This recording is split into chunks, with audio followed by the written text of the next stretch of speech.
Here in the sixth part it says if the points x1, y1, x2, y2 and x1 plus x2 and y1 plus y2 are collinear. कैसे points हैं ये हमारे collinear points हैं. तो first determinant हमें पता है determinant किसके इक्वल होगा 0 एंड फर्स्ट प्लेस पे हमारे पास क्या आ जाएगा x1 minus x2 would be there.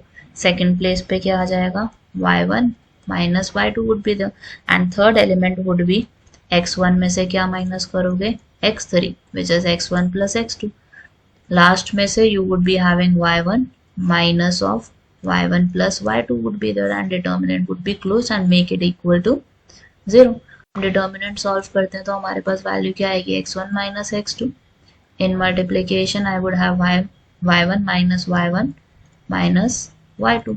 ये दोनों वैल्यूज हमारी कट गई. Minus sign would be the y1 minus y2 is the then in the bracket you would have x1 minus x1 minus x2 would be there.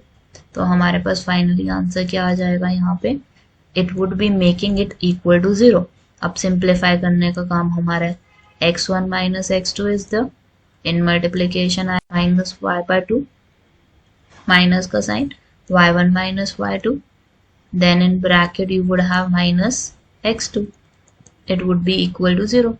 x1 को किससे multiply करोगे y2 से. so y2 into x1 plus x2 dot y2. Last value हमारी क्या आएगी plus y1 x2. Last में कितना आएगा प्लस नहीं आएगा sorry minus sign would be there. This would be minus sign और माइनस साइन के साथ में हमारा क्या लग जाएगा y2 x2 would be there equals to 0. अब हमें वैल्यूज कैंसिल करनी है जो भी कैंसिल हो पाएंगी. सो x2 y2 one is positive other is negative. ये दोनों कैंसिल हो गए.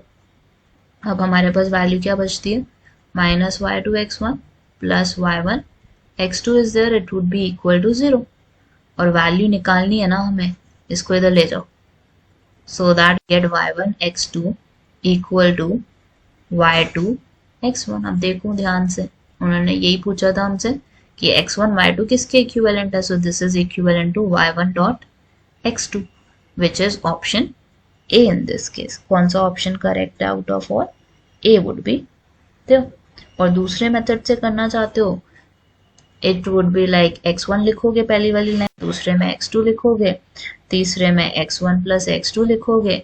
then next situation में you would be writing y1 y2 and y1 plus y2. मतलब यहाँ पे क्या लिख रहे हैं हम x1 x2 is there then x3 is there y1 is there y2 is there y3 is there and 1 1 1. इसको सॉल्व करोगे तब भी आंसर आपका यही आएगा क्योंकि इस केस में भी डिटर्मिनेंट किसके इक्विवेलेंट होगा आपका 0 के.